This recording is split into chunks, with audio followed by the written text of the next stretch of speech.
Boa tarde. Boa tarde, Naldo. Boa tarde. Que maravilha nós estamos aqui com essa luz central, que é Paulo Shoa. Aqui, diretamente da Sala Recife. O tema central da exposição de Paula é depressão e suicídio. O que acontece com o coração humano em pleno século XXI? Ciência e espiritualidade de mãos dadas no combate. Esse é o tema que Paula vai bater um papo conosco. Eu e Paula fazemos um programa chamado Joana e Você, no Memorial Chico Xavier, onde nós temos uma proposta de tentar mostrar, apresentar Joana de Ângeles de uma forma simples. A gente quer trazer toda a trajetória dela, as vidas que nós temos conhecimento e todas as performances sob o olhar psicológico e comportamental para a nossa contemporaneidade. Então nós estamos no segundo programa, onde estamos conversando sobre Joana, e o programa é Joana e Você.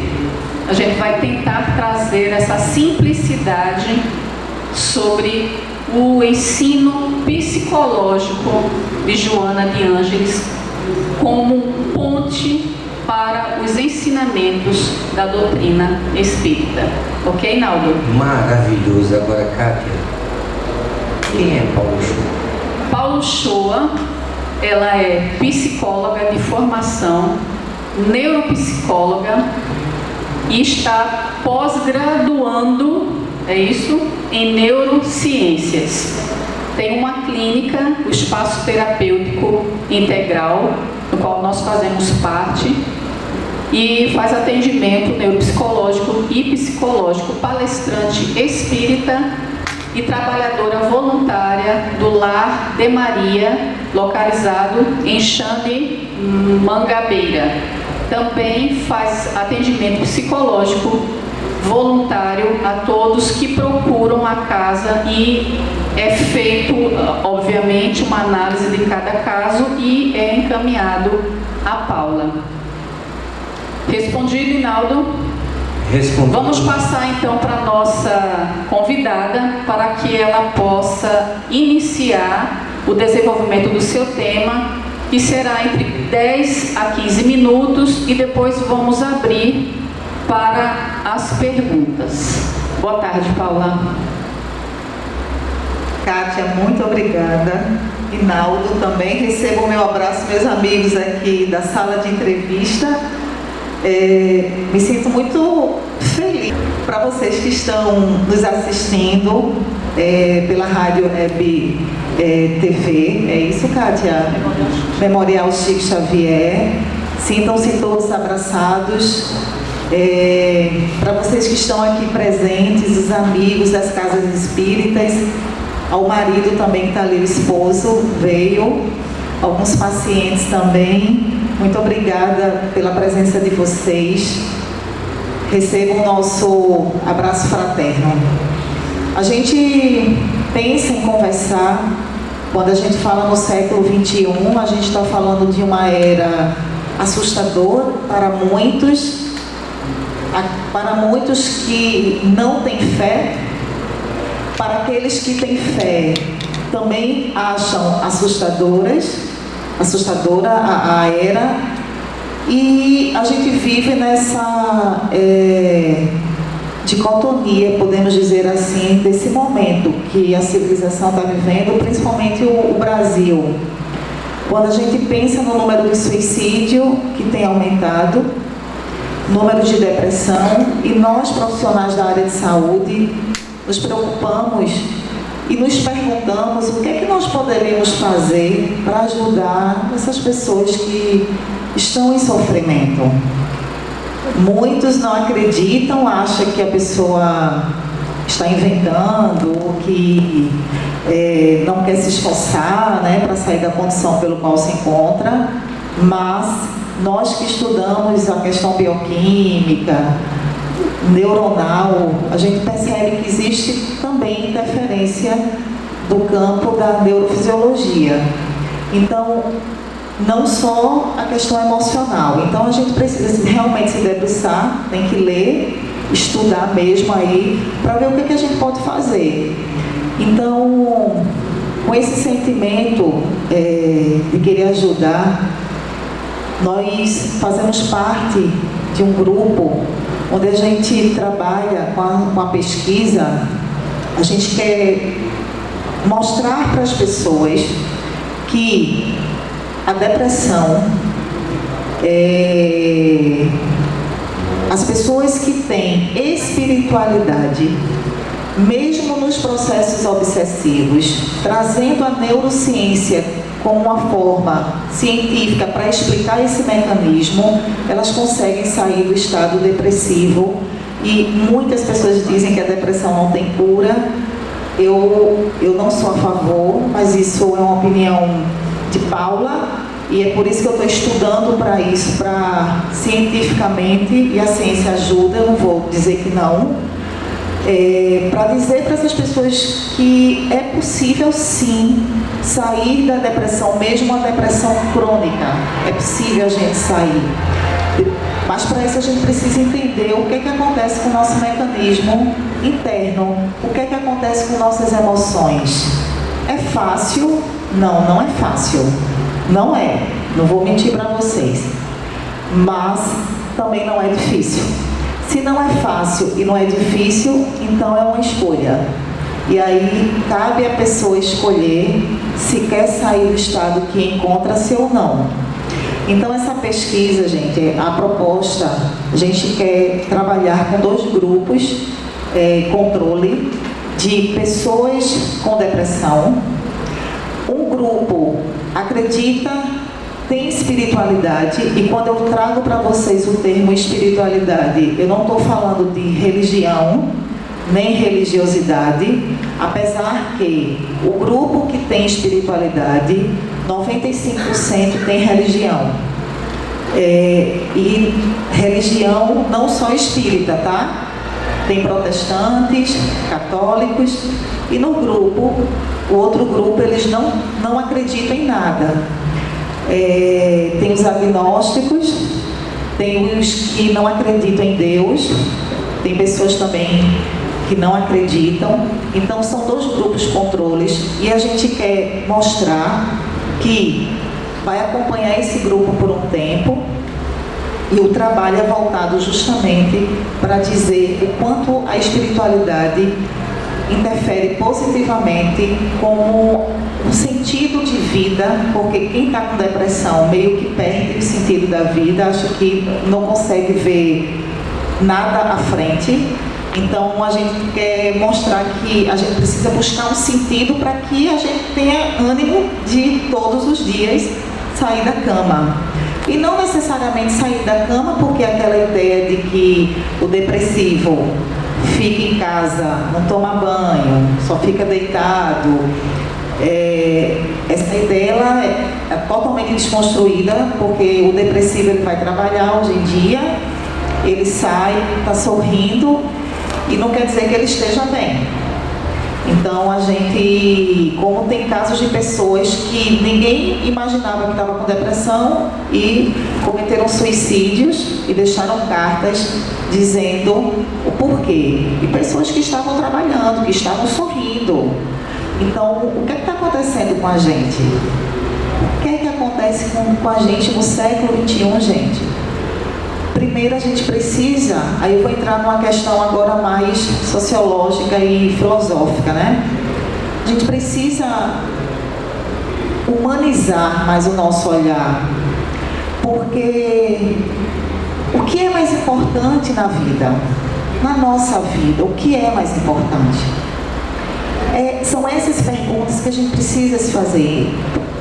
Olhar para o colega do lado com um olhar de misericórdia, de piedade, de compaixão, isso primeiro ajuda o nosso coração, porque quando a gente pensa no bem, a gente recebe esse bem, não é pensar no bem porque eu quero receber o bem, é porque a física quântica prova que quando a gente vibra no bem, automaticamente automaticamente o bem vem para a gente.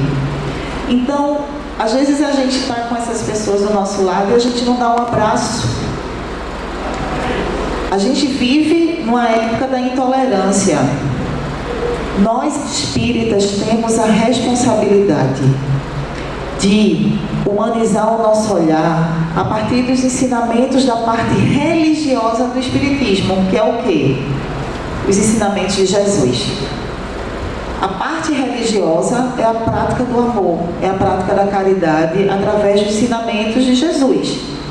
Então, eu sei que para nós também não é fácil, como a Kátia até, desde ontem que a Kátia Dias, ela fala do curador ferido, que somos nós, né? A gente que trabalha nas casas espíritas, a gente também tem nossas dores da alma.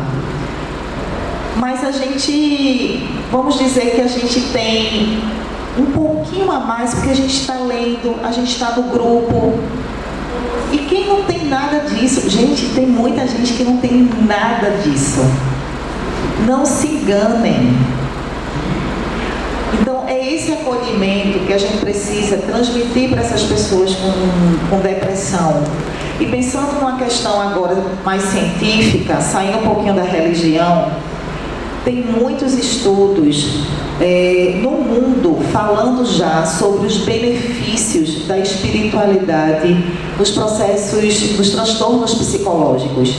Inclusive tem casos, não só pensando na questão emocional, psicológica, mas tem estudos falando de pacientes terminais com câncer.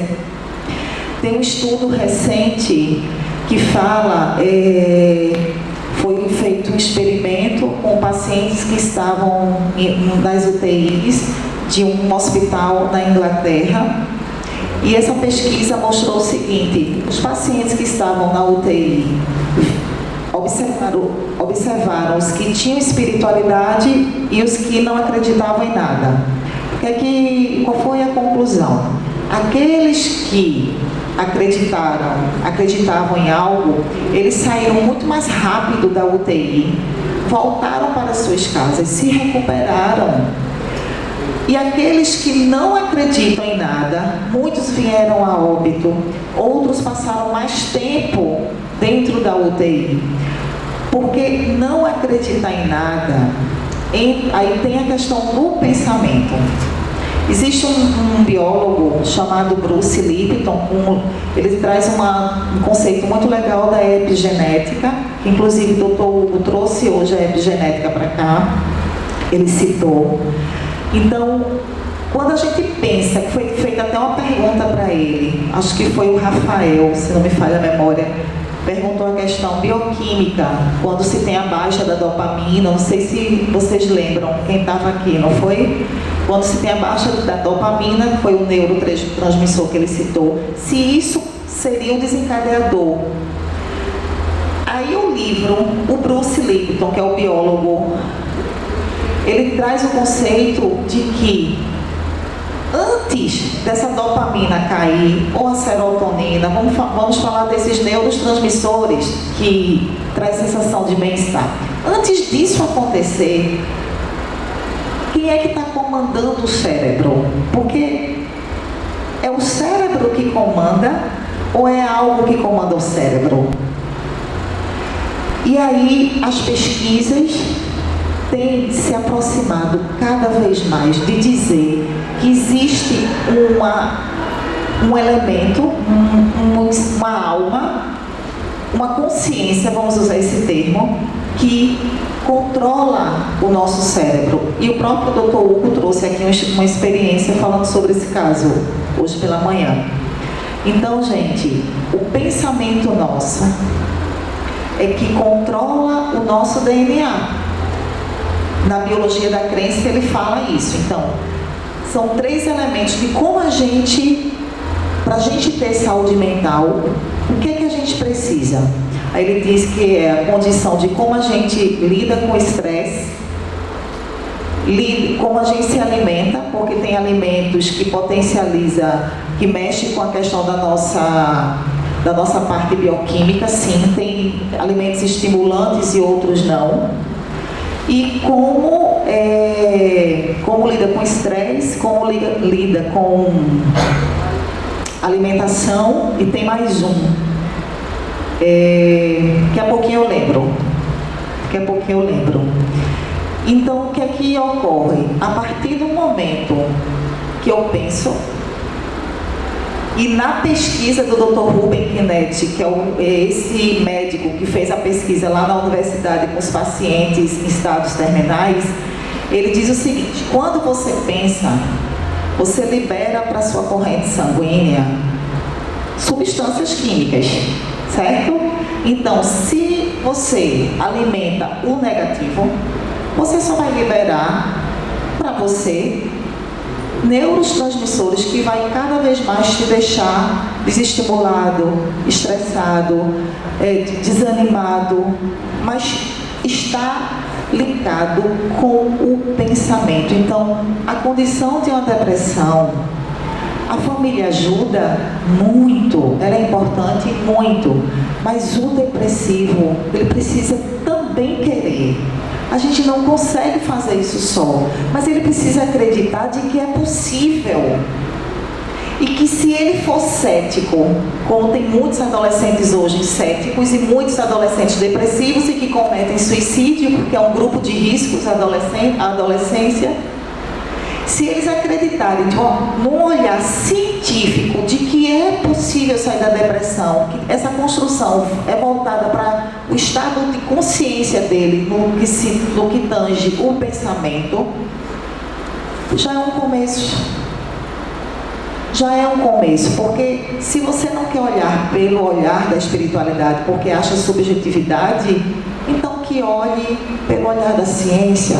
Se não quiser mergulhar na filosofia, como trouxe o palestrante anterior, vai pela ciência. Então, tem gente que é assim, não é? Tem gente que só funciona dizendo que 1 mais 1 são 2, em partes, né? 1 mais 1 são 2 em partes. Enfim, então o que é que acontece? A proposta, gente, é a gente trabalhar nessa pesquisa. A gente sabe que a gente não vai mudar o mundo, mas cada um de nós aqui presente, você que está em casa, quem tiver algo de bom para ajudar a humanidade a se encontrar emocionalmente, faça. Se for pelo estudo, faça. Não dá para viver no século XXI numa fé cega. Essa fé, ela não cabe mais para essa era. A fé, ela precisa ser raciocinada. E quando ela é raciocinada, isso quer dizer que ela é estudada. Vocês podem até achar que eu estou querendo trazer muita ciência para um assunto de muita dor da alma. Realmente a dor é da alma, e é uma dor reencarnatória, porque nós, como espíritas, a gente acredita nas nossas existências passadas, e a gente sabe que a gente reencarna com o genezinho lá da depressão, que pode ou não desenvolver. A gente não reencarna para dizer, olha, tu vai ter depressão, porque eu quero que tu sofra. Deus não vai fazer isso com a gente, né? Mas são as nossas escolhas que faz com que a gente transite em caminhos de muita dor. E aí as nossas escolhas, elas estão linkadas ao materialismo, à nossa vaidade, os nossos desejos inconscientes, a essa vida louca, né, que a gente tem conduzido, e tem tanta gente vivendo com tão pouco e sendo tão feliz. E a gente acha que para ser feliz a gente precisa viver com muito, morar em palacetes e andar em carro do ano. E tem tanta gente que vive com muito pouco, gente. E é muito feliz. Então são reflexões que a gente precisa trazer para a nossa existência. Porque depressão é uma dor da alma. E a alma é tratável. Porque se ela não fosse tratável, não era dito para a gente que todos nós estamos no caminho para evoluir como espíritos. Todos nós vamos evoluir. Então, essa dor, ela tem jeito. Claro que ela tem jeito. Mas vamos começar lá no iniciozinho. Vamos achar um propósito de vida? O que é que te move? O que é que tu gosta de fazer? Ah, Paulo, eu gosto de dançar. Então vamos entrar numa aula de dança. Aí você entra numa aula de dança. Aí depois de uma semana, você vai só para uma. Aí na semana seguinte você não quer ir para a aula de dança porque você acordou triste. Aí você acorda triste e desiste. Não é desistir da aula de dança. É desistir de você porque você acha que não pode ficar triste. Como assim não pode ficar triste? Calma, tu passou um tempão com depressão e tu quer em um dia acordar feliz da vida e tu ficar feliz pro resto da tua vida. Isso é utopia, gente, não vai. A vida não é isso aqui, ó, na Terra não é. Então a gente pode sim ficar triste, a gente tem que respeitar a gente. Mas no outro dia não quer dizer que você vai ficar triste. Você pode ter uma vida que você se conheça e saiba que a vida é cheia de altos e baixos. E assim a gente vai conduzindo esse pensamento aqui, ó. Porque o cérebro, ele está a serviço do espírito. Não é o espírito que está a serviço do cérebro. André Luiz, no livro No Mundo Maior, ele fala no capítulo 3 e 4 muito sobre a questão cerebral. E tem muitos pesquisadores aí querendo dizer que a depressão apenas é uma condição a nível neuronal ou a nível químico. Não. No capítulo 3 e 4 das obras de André, do livro No Mundo Maior, e tem o livro O Cérebro Tribuno, que é do Dr. Décio, e de mais dois autores, eu esqueci, do Dr. Irvênia e Sérgio, né? Eles fizeram uma releitura do capítulo 3 e 4, explicando o que é que André Luiz quis dizer lá atrás sobre o cérebro, sobre a questão da área límbica, que é a área das nossas emoções. Então a espiritualidade, gente, há muito tempo eles já falavam de coisas que a gente está vivendo agora e onde naquela época nem se pensava em falar. E quem psicografou, detalhe, um homem que mal fez a 4ª série, Chico, né? Então assim, quem duvida de mediunidade, só é ler as obras de André Luiz que você vai ver que isso é real mesmo. Essa foi a parte lúdica que eu acho belíssimo, porque ela pediu essa trégua, foi de alguns minutos, para que ela pudesse falar à luz da ciência que ela abraçou. E a minha pergunta primeira: por que psicologia, Paula? Por que você escolheu psicologia? Eu fiz isso com o Marcelo. Veja como o olhar dela foi lá atrás. Ela foi buscar um dia desse, né? Mas diga pra gente, por que psicologia? Eu acho que foi a psicologia que me escolheu. Porque eu tenho uma formação, a minha primeira é administração de empresa.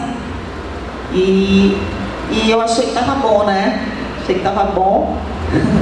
E aí o tempo foi passando e as pessoas diziam assim pra mim: nossa, tu és psicóloga? Aí eu falei: não.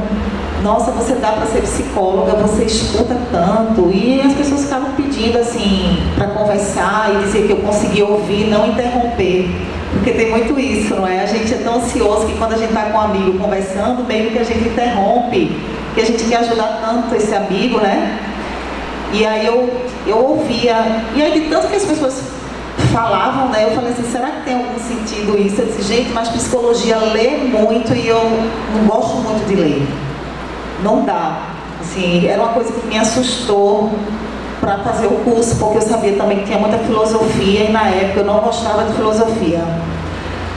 Mas aí, de tanto que as pessoas insistiram, eu falei assim: bom, eu vou fazer então psicologia para minha aposentadoria, porque aí eu vou ter o meu próprio consultório, e vou trabalhar para mim, vai ser tudo de boa. E até então não tinha nenhum pensamento espírita de dizer que, porque eu quero estudar para o espiritismo, não tinha nada disso. E aí eu fiz psicologia, e aí comecei a gostar de ler, e comecei a viajar na filosofia, viajei, e eu já sou meio viajada mesmo. E aí eu fui gostando e é isso. E aí depois do espiritismo a coisa foi tomando aqui dentro, né? Eu disse, ai meu Deus, a coisa é muito maior. Aí eu comecei a me assustar, eu disse, mas vamos nessa, né? Isso, por que eu pergunto isso? Porque como eu fiz com o Marcelo, eu estou tentando fazer com a Paula. Remete-nos o momento da decisão, e eu estou fazendo isso porque ela já deu a dica. Existe algo que vem antes do pensamento, e melhor do que eu, vocês, para me dizerem, que são os desejos. Enquanto a pessoa não tem um desejo, ela não cria pensamentos em torno dele. Por isso que toda pessoa que está depressiva, ela precisa se apaixonar por algo. Dançar, cantar, tocar, fazer algo. Mas que se apaixone por isso. É por isso que o desejo está acima de tudo. E muitas vezes, para Paula se apaixonar, você viu que foi preciso muitas pessoas dizerem a ela, você é boa de ouvir. E fez ela se apaixonar. Então será que estão faltando pessoas na vida dessa pessoa que está depressiva, que aponte a ela um caminho, dizendo o que é que você gosta de fazer? Porque segundo ela estava falando aí, eu entendi um pouco, que existem peptídeos que são produzidos pelo nosso hipotálamo, no centro da nossa cabeça. E eles produzem esses peptídeos que são número de 12, que ligados a neurotransmissores, eu acho que foi isso mais ou menos que você falou, ligados a neurotransmissores, correm pela nossa corrente sanguínea e entram em nossas células, que são trilhões, e como chaves giram e dão sentido desse desejo. E enquanto nós não formos acicatados, provocados naquilo que nós desejamos, vamos ficar parados. Eu achei essa fantástica ação através da física quântica, que os neurotransmissores, e quando Paulo acessou uma psicóloga com uma formação voltada à neurologia, neurociência. Aí vocês imaginam, eu fiquei juntando as coisas. E eu fiquei comigo pensando, eu vou ter a oportunidade de perguntar isso a Paula ao vivo, para que ela possa responder.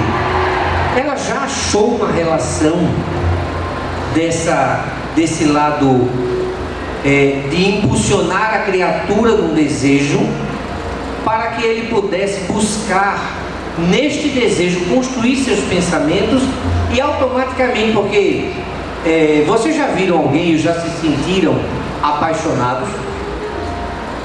Você viu como o olhar da pessoa brilha diferente? Como o semblante, o rosto, né? Nós estamos já há 8 anos juntos e as pessoas quando olham para mim, Cristiana, eles sempre estão dizendo, tem um brilho no olhar de vocês. É porque essa paixão, esse desejo, segundo a psicologia, tem que ser renovada a cada 2 meses, né? Que a paixão acaba. São 2 ou 3 meses, parece que são 3 meses, né? A paixão é até 2 anos. Até 2 anos? Até 2 anos a gente ainda está apaixonado. Depois começa, o bicho pega, né? Tem uma outra visão. Ainda tem outra visão. Ele está vendo como eu vou mexendo com elas? Porque essa é a provocação. Para que a gente possa se apaixonar por alguém ou por algo. Para que a gente possa... Então a minha pergunta a Paula é essa. O que ela está fazendo, ela já nos disse. Agora eu pergunto... Os resultados disso, Paulo, você está assistindo nos pacientes? Porque muitas vezes eu vejo pessoas que estavam desmotivadas e chegam à casa espírita no atendimento fraterno e que já estão ligados a um profissional da área, então que não é a nossa função na casa espírita, mas quando eu chego lá, o espírito que está próximo àquela pessoa diz assim, fale de fulano de tal. E eu não sei quem é fulano de tal. Aí eu falo para aquela pessoa, quem é fulano? E aquela pessoa que está ali na minha frente modifica a fisionomia e diz, não fale não, porque isso aí foi uma paixão que eu tive no passado. No passado não, está na mente dela ainda. E essa pessoa é uma possibilidade de retirá-la da condição dela se encontra. E quando a gente fala, E ela disse que não vai voltar mais nunca no atendimento fraterno. E é interessante que no meio da semana ela liga, e na semana que vem ela é a primeira a chegar, porque o nome de fulano ficou, ela começou a sonhar com fulano, ela começou a se lembrar dele, porque é o motivo pelo qual aquela tristeza se estabeleceu, que assim como os neuropeptídeos, eu estou explicando, que eu sei que Paula vai dizer o que ela está fazendo e o que ela já está vendo, vão ser ativados, e você vai começar a sentir isso. E eu vejo porque a pessoa brilha diferente, os olhares mudam, a condição vibracional da pessoa, inclusive até aquela tristeza, aquela empatia, aquela coisa apática que estava a pessoa, modifica. Aí eu quero perguntar se no consultório você já está sentindo isso, essa mudança dos seus atendidos, não é? Como você disse que eles existem e eles estão sentindo a diferença. Aí eu pergunto, é mais íntima essa pergunta, eu sei, não precisa citar ninguém, mas dizer pra gente, como é que você está vendo isso, esse resultado desse trabalho de impulsionar as pessoas através da sua experiência espírito médica, ou seja, psicóloga espírita? O tratamento para depressão não é uma única coisa, certo? É uma variedade. Então, assim, o paciente chegando no consultório, eu digo que eu não posso tratar ninguém com depressão, ajudar, né? Porque a gente faz a nossa parte. Eu não posso ajudar sem antes a pessoa buscar um médico. Aí eu faço até alguns encaminhamentos para a gente ver alguns exames laboratoriais. Então, primeiro precisa passar no médico para ver a vitamina D, para ver a B12, porque quem está também com processo depressivo mexe com a memória, para ver a questão da tireoide, porque se você tiver com alguma disfunção, como um hipotiroidismo ou um hipertiroidismo, você tem sintomas muito parecidos que copiam, né? Se assemelham, na verdade, à depressão.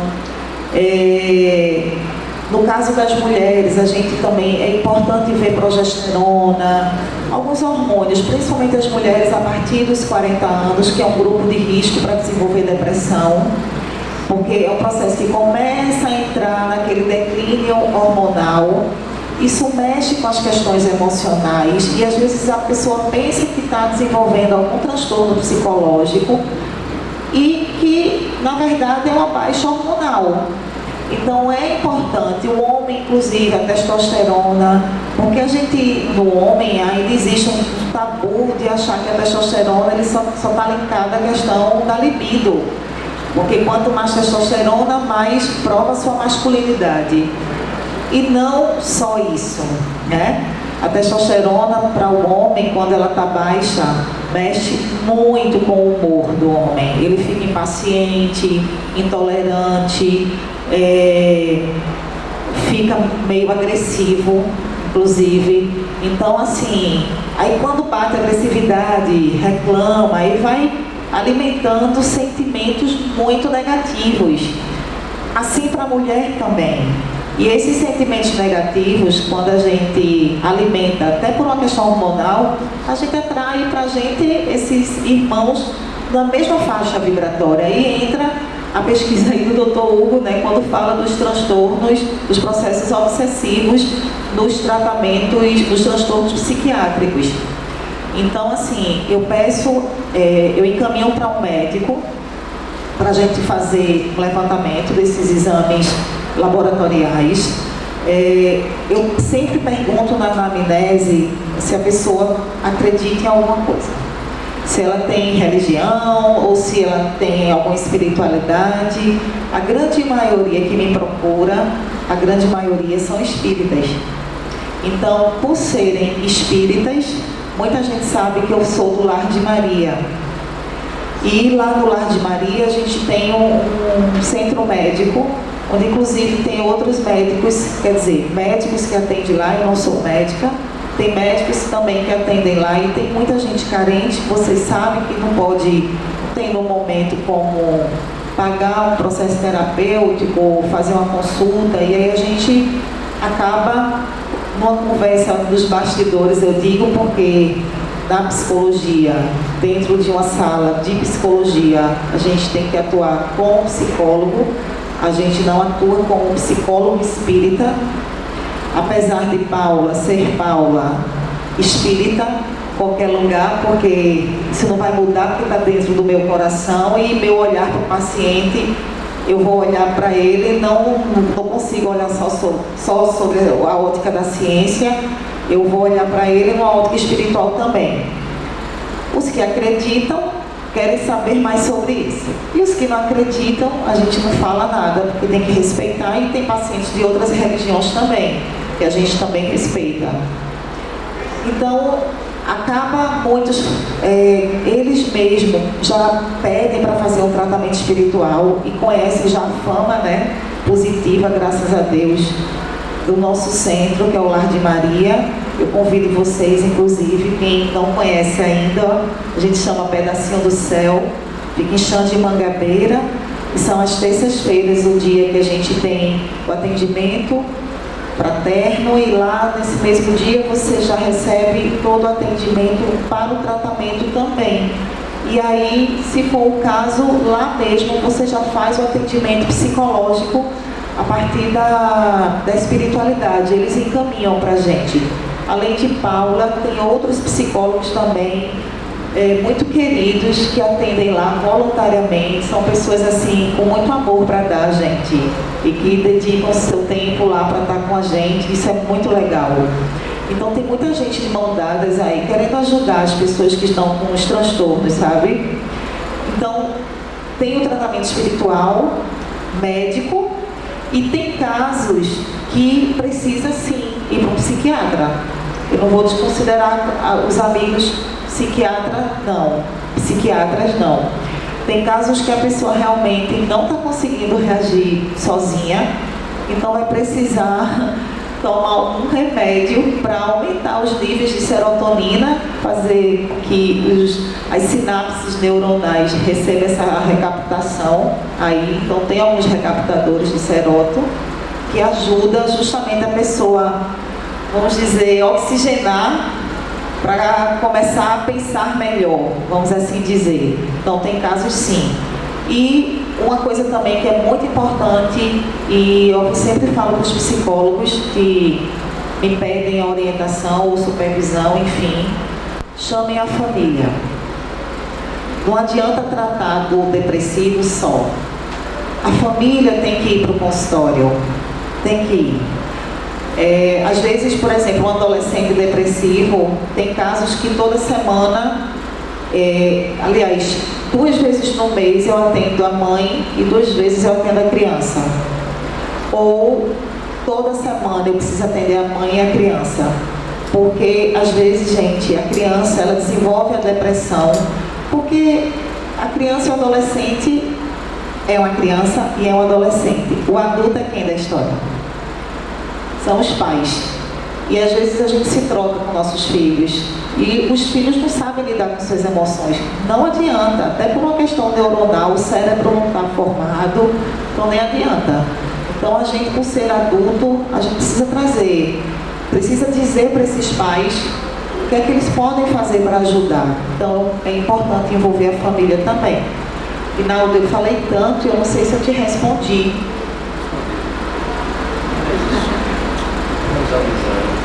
Eu vou fazer uma pergunta e depois passar para o pessoal, tá? Joana de Ângeles nos traz em toda a literatura da série psicológica, Paulo, que os nossos delitos passados na nossa jornada milenar são gravados no decorrer da nossa maturação psicológica e espiritual, são gravados em formas de culpa em nossa mente, na nossa psique. E em função dessas gravações, que muitos podem até fazer uma analogia como um baú, né? Que a gente vai carregando e levando no decorrer da nossa existência. Seriam essas culpas, essa bagagem espiritual, isso a gente está falando do paradigma espiritual, claro. Seriam essas culpas um dos sintomas não catalogados pela ciência no DSM a gente não vai ver isso, mas seria uma dessas culpas, do ponto de vista espiritual, causadoras e fomentadoras da depressão? Sim, sim. A própria Joana, ela fala muito sobre isso no Homem Integral. A culpa, gente, ela vem com a gente. Ela vem. Só que ela fica guardadinha lá no nosso inconsciente. E a gente não tem acesso fácil a esse conteúdo. Então, por isso que muitos buscam a psicoterapia, outros buscam a hipnose. Hoje em dia tem várias técnicas para acessar o inconsciente, para poder entender por que existe esta autoculpa. A Joana, que é muito sábia, a Joana é incrível, gente, incrível a inteligência desse espírito. Ela fala que o que nos adoece são duas coisas. Auto-amor, falta do auto-amor e do auto-perdão. Então ela diz que como a gente não se ama como deveríamos e como a gente não se perdoa, como é que nós vamos conseguir ter um olhar de piedade para com alguém? Se a pessoa que nós deveríamos mais amar somos nós. Totalmente coerente, não é? Então, quando a gente pensa em nós como espíritos, porque imaginem vocês, nós, né, na verdade, isso aqui nosso é apenas, eu digo que é um avatar. Cada um com seu avatar. Porque o que está dentro desse avatar já passou por vários avatares. E esses avatares, eles tinham várias formas. E de um avatar para o outro, o que sobrevive é o espírito.